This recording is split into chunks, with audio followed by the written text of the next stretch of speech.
Hello, j'espère que tu vas bien. Hier, j'ai fêté mon 35e anniversaire et cette semaine, comme souvent autour de la période de mon anniversaire, je réfléchis pas mal à ma vie, au chemin parcouru, à celui que j'ai envie de parcourir. Et au cours de mes réflexions, je me suis intéressée à tous les objectifs que j'avais eus par le passé, ceux que j'avais atteints et ceux que j'avais pas atteints. Alors moi, j'adore célébrer mes victoires, même les plus petites, mais j'aime aussi tout autant comprendre ce qui n'a pas marché quand je passe à côté de quelque chose que je voulais réussir ou que je pensais vouloir réussir. Du coup, aujourd'hui, j'ai envie de partager avec toi deux raisons qui font qu'on peut passer à côté de nos objectifs et pas les atteindre. Ces deux raisons, elles vont t'aider aussi à définir tes objectifs de manière plus efficace. Et si tu vas aller plus loin, le module 3 de la formation Time Master comporte un gros volet sur la définition d'objectifs et elle est en promo à moins 50% jusqu'à ce samedi 11 novembre. Alors si tu veux en profiter, à prix mini, c'est le moment et ça se passe dans le premier lien en description de cet épisode. Voilà, instant promo terminé, on passe maintenant directement et sans transition au concret et déjà on va poser les bases. Avoir un objectif, ça veut dire quoi? Avoir un objectif, c'est vouloir atteindre une situation différente de celle qu'on connaît à l'instant T et orienter nos actions et nos efforts vers l'atteinte de cette nouvelle situation. Si tu baignes dans le milieu du business ou du développement personnel notamment, tu as certainement déjà entendu parler de la méthode SMART pour définir un objectif. SMART, pour rappel, je ne vais pas y passer très longtemps parce qu'il y a plein de vidéos, de podcasts, de contenus sur ce sujet-là, mais juste un bref rappel, ça veut dire spécifique, mesurable, atteignable, réaliste, temporellement défini. Et même depuis quelque temps, on voit smarter avec le E et le R qui veulent dire évaluable et révisable. Ces deux nouvelles notions, elles peuvent être utiles, mais à mon sens, elles ne sont pas évoquées de la meilleure des manières. Évaluable, ça tombe sous le sens quand on applique la méthode SMART, et même si ça fait appel à de nouvelles notions que je vais évoquer juste après, pour moi, ces notions, elles sont pas assez visibles dans ce mot. Et révisable, ça tombe aussi sous le sens quand on comprend le processus d'atteinte d'objectifs et tout le mécanisme psychologique qu'il y a derrière. D'ailleurs, on en parle souvent dans la partie atteignable, donc le A, dans SMART, quand on dit qu'il faut fixer des objectifs suffisamment ambitieux pour se motiver, mais pas trop ambitieux non plus pour pas non plus se décourager. Et aussi quand on préconise d'adapter les objectifs aux éventuels changements de situation qui peuvent survenir. Bref, pour moi, ces deux nouvelles notions, elles ressemblent plus à un nouvel argument marketing pour vendre des livres, en mode ouais, il y avait la méthode SMART, maintenant il y a la méthode SMARTER en plus en anglais, si jamais tu parles pas anglais. SMART, ça veut dire intelligent, et SMARTER, ça veut dire plus intelligent. Ça fait un peu genre, j'ai ajouté deux lettres qui font passer l'idée que cette méthode, elle est meilleure que l'autre, l'autre qui est donc plus répandue, et j'ai trouvé des significations à ces lettres que je peux justifier pour faire en sorte que ça passe dans le contexte du sujet. Enfin, bref.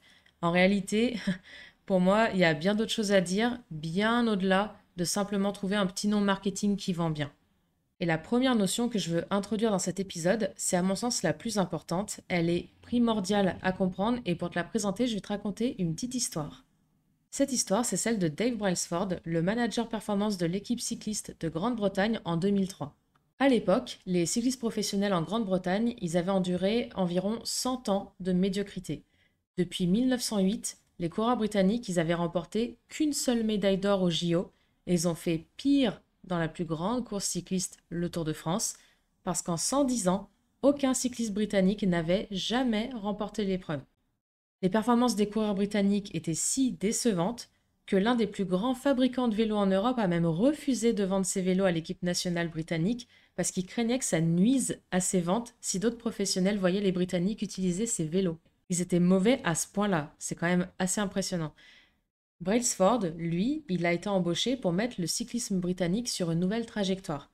Et ce qui le rendait différent des précédents entraîneurs, c'était sa stratégie qu'il a appelée l'agrégation de gains marginaux et qui consiste à rechercher de toutes petites marges d'amélioration dans tout ce que vous faites. Je vais te citer ce qu'il a déclaré précisément. Il a dit: ce principe vient de l'idée que si vous décomposez l'ensemble des activités qui amènent à faire du cyclisme, puis vous améliorez de 1% toutes ces activités, vous obtiendrez une augmentation significative lorsque vous cumulerez toutes ces activités ensemble. Concrètement, ça veut dire quoi? Ça veut dire que l'activité du cyclisme, elle comporte plein de petites activités, plein de sous-activités entre guillemets, de petites actions, et que si tu améliores chacune de ces toutes petites actions, même de 1%, eh bien, au final, quand tu cumules tout ça, ton niveau global en cyclisme aura augmenté. Donc, notre Dave et ses entraîneurs ont commencé par faire de petits ajustements qu'on n'attendait généralement pas au sein d'une équipe cycliste professionnelle. Notamment, il y avait des changements directement liés au vélo, comme par exemple, ils ont mis des selles de vélo plus confortables. Ils ont aussi utilisé un autre alcool pour frotter les pneus pour qu'il y ait une meilleure adhérence à la route. Aussi, ils ont fait en sorte que les coureurs portent des vêtements chauffés électriquement pour maintenir une température musculaire idéale pendant la conduite. Ils ont aussi utilisé des capteurs de biofeedback de manière régulière pour surveiller la réaction de chaque athlète à l'entraînement. Et aussi, pour améliorer les combinaisons des cyclistes, ils ont testé différents tissus dans une soufflerie et ils ont équipé les cyclistes qui couraient en extérieur avec des combinaisons de course d'intérieur parce qu'elles étaient plus légères et plus aérodynamiques. Donc ça, c'est des changements directement liés à l'activité même du cyclisme. Mais ils ont aussi mis en place d'autres petites actions qui n'étaient pas forcément en lien avec le vélo. Par exemple, ils ont testé différents gels de massage pour choisir celui qui permettait la meilleure récupération musculaire pour chaque athlète. Ils ont embauché un chirurgien pour enseigner aux cyclistes la meilleure façon de se laver les mains pour réduire les risques d'attraper des maladies. Rappelle-toi, on est en Grande-Bretagne, il fait pas forcément très beau toute l'année, c'est facile de choper des rhumes, tout ça, enfin des microbes, et donc c'est primordial de bien se laver les mains pour limiter le risque d'attraper des maladies à gauche à droite. Et ce petit détail, honnêtement, je pense que personne n'y avait pensé avant. En parallèle, ils ont aussi cherché le meilleur type d'oreiller qui permettait aux cyclistes d'avoir une meilleure nuit de sommeil pour une meilleure récupération.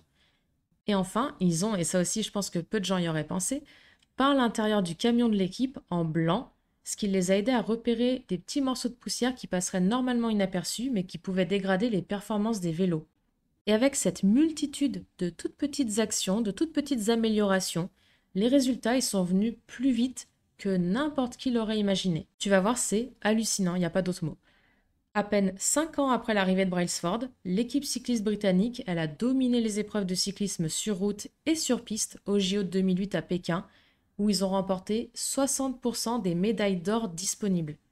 4 ans plus tard, en 2012, lorsque les JO sont arrivés à Londres, les Britanniques ont relevé la barre encore plus haut en établissant 9 records olympiques et 7 records du monde.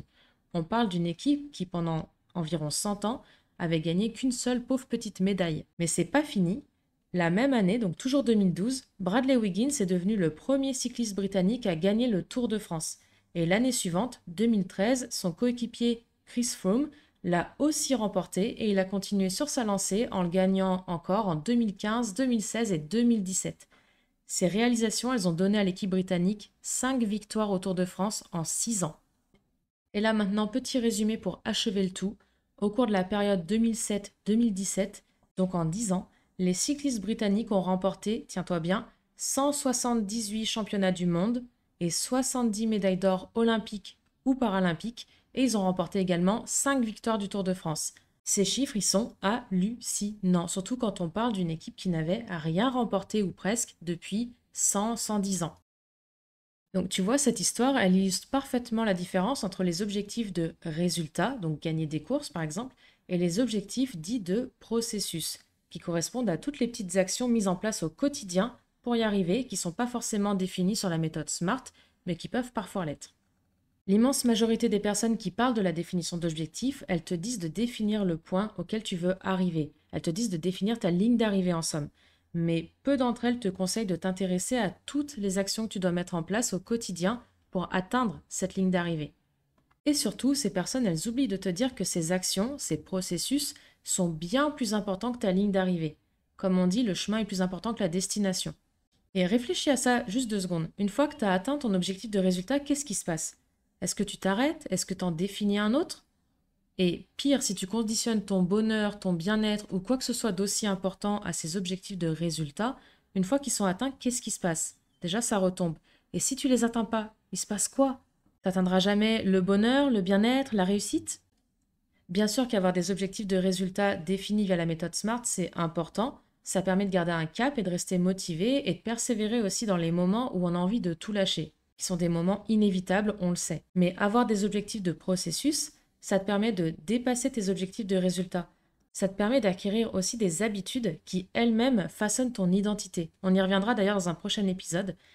Et elles te permettent, ces habitudes, d'atteindre n'importe quel objectif de résultat similaire au premier que tu t'es fixé. Dans l'exemple de l'équipe de cyclisme britannique dont on vient de parler, On se rend bien compte que si le seul objectif c'était de gagner une compétition, n'importe laquelle, le focus il aurait été principalement sur l'entraînement physique des coureurs pour les faire progresser. On serait intéressé à leur performance physique, on aurait essayé de rendre ces coureurs plus endurants, plus forts, plus rapides, que sais-je encore, sans prendre en compte toutes les autres minuscules choses qui composent la performance des coureurs. En s'intéressant à ces petites choses et en instaurant des processus, comme le lavage de main, le biofeedback, le meilleur sommeil, etc., non seulement ils ont atteint le premier objectif de résultat, mais l'ont, comme tu l'as vu, largement dépassé. Tout simplement parce qu'ils ont pris des bonnes habitudes grâce à ces objectifs de processus qui ont été mis en place.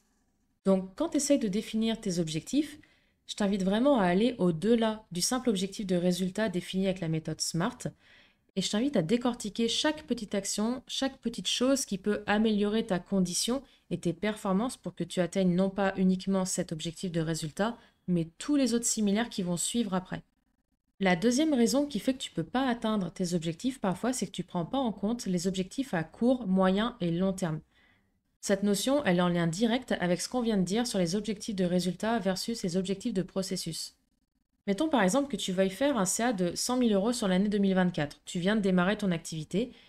Tu sais très certainement que ton évolution, elle ne sera pas linéaire. Il y aura des hauts, des bas.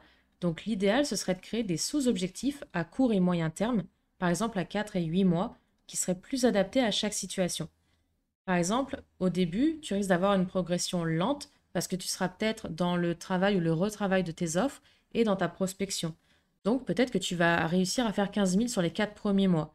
Et puis ensuite, quand ce sera lancé avec le bouche à oreille, les recommandations et puis les clients déjà existants qui peuvent aussi être fidélisés, c'est très important à prendre en compte, tu peux viser peut-être 45 000 sur la deuxième période. Et puis ensuite, peut-être que tu vas atteindre un plafond avec ton équipe actuelle et que tu vas faire 40 000, le temps de remodeler ton équipe et de former les nouveaux arrivants à tes processus, etc. Donc, on voit bien que la route jusqu'aux 100 000, elle n'est pas forcément linéaire. Il y a des hauts, des bas, il y a des courbes, ça monte, ça descend, etc. Et donc, le fait d'avoir des objectifs à court, moyen et long terme, ça permet aussi de maintenir la motivation et d'avoir une meilleure agilité quand il y a la nécessité de réévaluer et d'adapter tes objectifs en cours de route pour atteindre ton objectif de résultat final. D'ailleurs, au passage, je précise que les objectifs de processus qui seront mis en place pour atteindre ton objectif de résultat final ne seront pas forcément les mêmes à l'étape 1 qu'à l'étape 3. Si on reprend l'exemple que je viens de citer, au tout début, tu vas devoir faire pas mal de prospection. Donc, par exemple, l'un des objectifs de processus que tu peux mettre en place, ça peut être de passer 2 heures par jour à faire de la prospection téléphonique. Mais peut-être qu'au bout d'un moment, dans la configuration de ton équipe actuelle, avec toutes les recommandations, tout le travail que tu auras, tu auras suffisamment de clients pour remplir ton année et que tu n'auras plus besoin de mettre en place autant d'actions de prospection qu'au début, alors que par contre, en parallèle, tu auras peut-être de nouvelles actions à mettre en place pour, je ne sais pas, par exemple, maintenir la qualité de tes services. Donc pour moi, c'est vraiment essentiel de comprendre cette notion de court terme, moyen terme, long terme pour faire des objectifs qui sont réellement adaptés à chaque situation, à chaque période. Bref, comme tu l'auras compris dans cet épisode, les objectifs SMART, ça suffit pas. Ils doivent être complétés d'objectifs de processus et ils doivent aussi être définis à court, moyen et long terme avec les objectifs de processus qui correspondent à ces différentes timelines. Si tu as besoin d'approfondir le sujet, je t'invite vraiment à rejoindre la formation Time Master. Ça t'aidera à mieux définir tes objectifs, mais pas que. On y aborde aussi ton fonctionnement personnel, ton énergie, et je te guide pas à pas à travers la méthode de priorisation et d'organisation AP7 qui te permettra de gérer tous tes projets, pro ou perso, et d'atteindre tes objectifs sereinement, sans pression ni compromis difficile. Et je te rappelle qu'elle est en promo à moins 50% jusqu'à ce samedi 11 novembre. Donc c'est vraiment le moment de foncer si tu sens que tu as besoin d'aide pour mieux gérer ton temps et atteindre tes objectifs. Si cet épisode t'a plu, je t'invite à mettre 5 étoiles ou un like sur la plateforme sur laquelle tu l'écoutes. Ça m'aide énormément à faire grandir ce podcast, ça m'encourage à continuer de créer ce genre de contenu. Donc merci du fond du cœur. On se retrouve dans le prochain épisode. D'ici là, prends soin de toi. Très belle journée à toi.